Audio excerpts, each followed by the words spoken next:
Salutations, DanielJon, and I hope you guys are all good, and I hope you're okay. And it's ridiculously early here today, so if I look like and sound like I've just woken up, you're probably right. Who knows? I might even be sleepwalking and talking right now.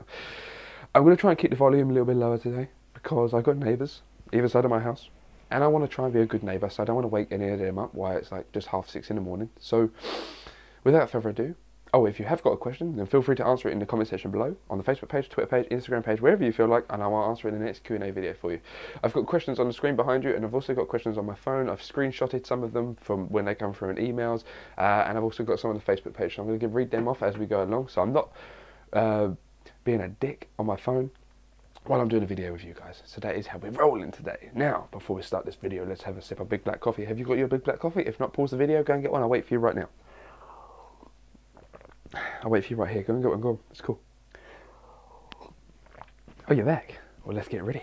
Right, yesterday I uploaded a video about fast and effective weight loss, and one of the questions come up in there is, should you eat calories back that you burnt during cardio if you are in a 20% deficit of doing weight training? If you're in a 20% deficit in your diet, I wouldn't advise someone going to a 20% deficit on their diet. I don't think it is needed unless you have cut your calories too quickly. I find if you allocate yourself, say, 20 weeks to lose 25 pounds, in that 20 weeks you should at least be eating in at least a 10% deficit or a 5% deficit, and that will easily reach your goals. Now, if you are 180 pounds at 10% body fat, then you're not going to want to lose 25 pounds, because theoretically that's going to be a lot of muscle as well. So if you are, say for instance, you are a 300-pound person and you're about 45% body fat, then yeah, 20% deficit may be beneficial to you, because it will help you lose the weight a little bit quicker, although you won't actually need a 20% deficit.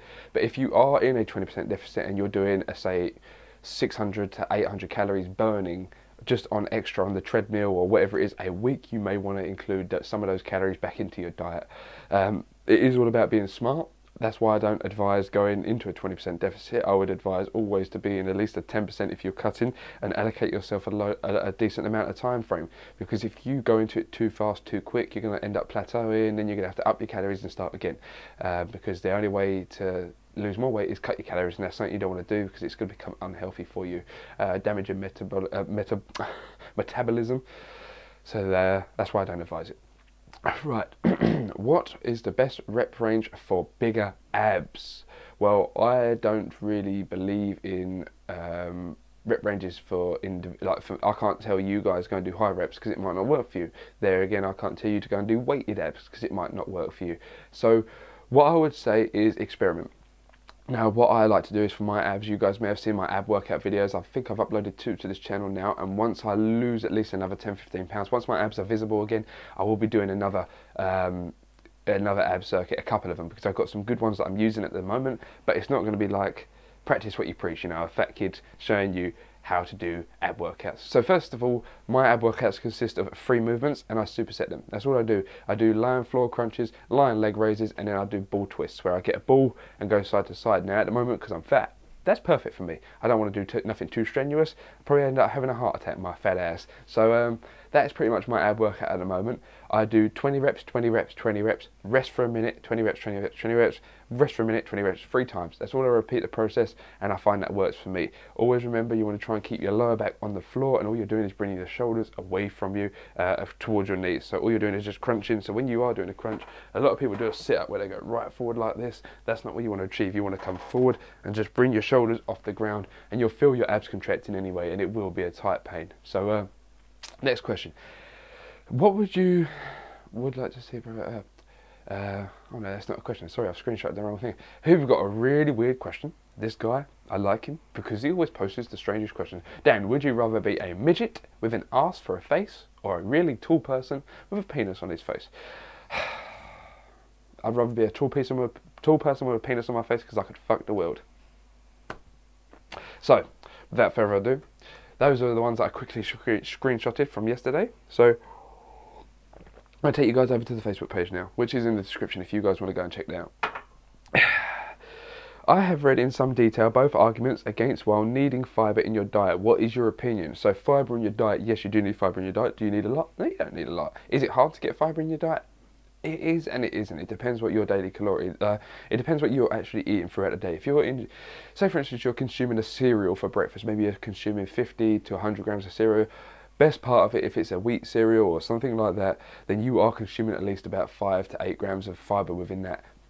Now, there is fibre in pastas, there is fibre in bread, so you want to keep a healthy, balanced diet.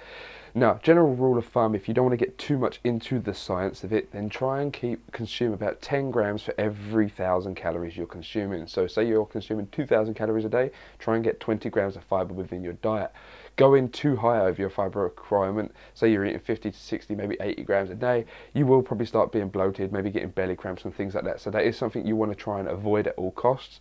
But a general rule of thumb, if you don't want to be dwelling into it too much, 10 grams per 1,000 calories should keep you absolutely adequate. If the worst case scenario, 12 grams per 1,000 calories. Hey Dan, just wondered, what's your best home exercise for thighs? Cheers from Oz. Oh, excellent, man. Australia. So, best home exercise for thighs. If you've got some dumbbells or even a bar, walking lunges by far. Not everybody's got a bench that has the apparatus where you can sit on it and do leg extensions or lying leg curls. So if you haven't, by far one of the best thigh builders that you can just do anywhere at any time, holding a weight or just body weight, is walking lunges. You're going to work the hamstrings, the calves, the quads. So it's all depth in there, and also definitely include some squats, whether you've got a bar, bodyweight squats, whatever it may be doing, pull squats, explosive squats, and walking lunges are definitely some of the best exercises to build those big thighs. So everybody doesn't have a huge peak, and not everyone has the full roundness. You know, everybody is different. Okay? I hate the word genetics because unfortunately it does play a huge part.